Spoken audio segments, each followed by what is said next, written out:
दोस्तों, गीता में एक कथन है, कर्म किए जा, फल की इच्छा मत करो। हम कर्म ही कर सकते हैं, उसका परिणाम क्या होगा ये कोई नहीं जानता है। इसलिए हमें कर्मों के फल के बारे में सोचकर चिंतित नहीं होना चाहिए।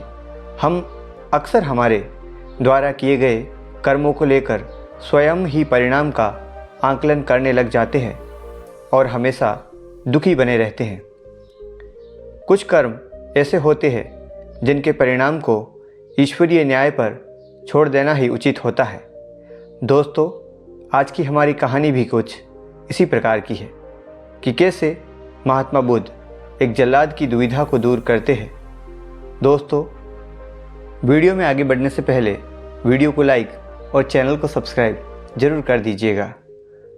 एक दिन की बात है, महात्मा बुद्ध अपने शिष्यों के साथ एक कुटिया में बैठे हुए थे और अपने शिष्यों से चर्चा कर रहे थे। चर्चा का प्रमुख विषय था ज्ञान। शिष्यों के आग्रह पर उन्होंने एक कहानी सुनाने आरंभ की। समीर नाम का एक जल्लाद मगधराज महल के पीछे बने एक कस्बे में रहता था। वह मगध साम्राज्य का प्रमुख जल्लाद था। उसका सारा जीवन दोषियों को फांसी देने में बीत गया। अब वह लगभग 60 वर्ष का हो गया था। समीर अब राजकीय सेवा से मुक्त हो चुका था और अपना अंतिम जीवन वह अपने घर में व्यतीत करता था।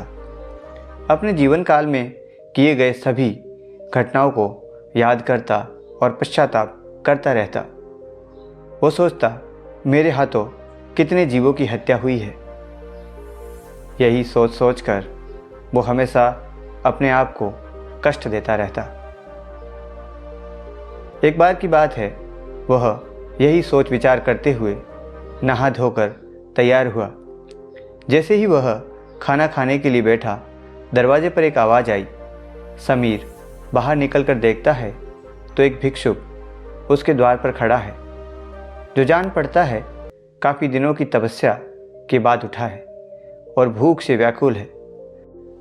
समीर तत्काल अपना वह भोजन जो उसके स्वयं के लिए था वह भिक्षु को समर्पित कर देता है। भिक्षुक की भूख शांत हो गई। भिक्षुक समीर से बड़ा प्रसन्न हुआ। भोजन के पश्चात भिक्षुक और समीर दोनों बैठे हुए थे।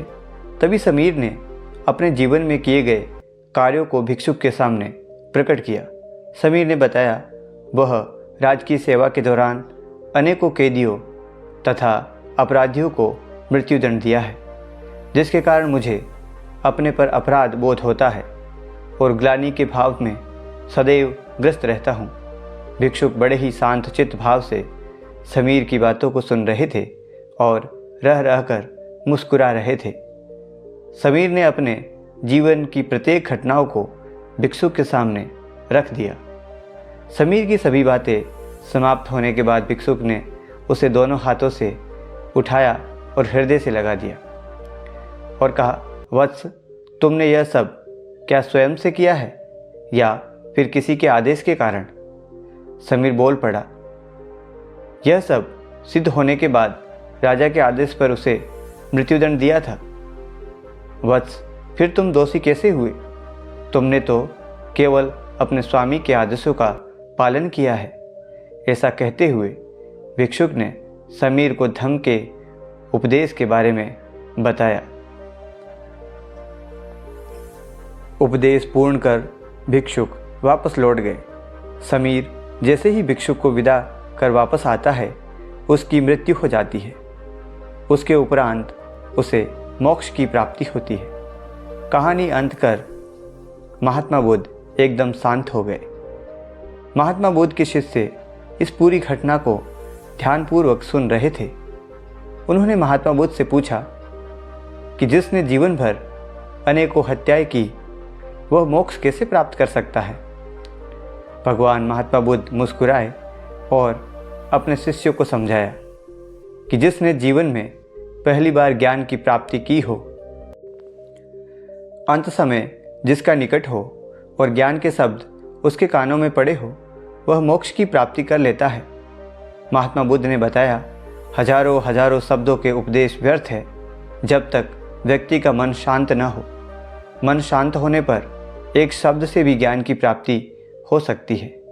उन्होंने बताया कि ज्ञान से ही मोक्ष की प्राप्ति संभव है। दोस्तों, कैसी लगी आपको ये कहानी? अच्छी लगी है तो वीडियो को लाइक और चैनल को सब्सक्राइब ज़रूर कीजिएगा। धन्यवाद।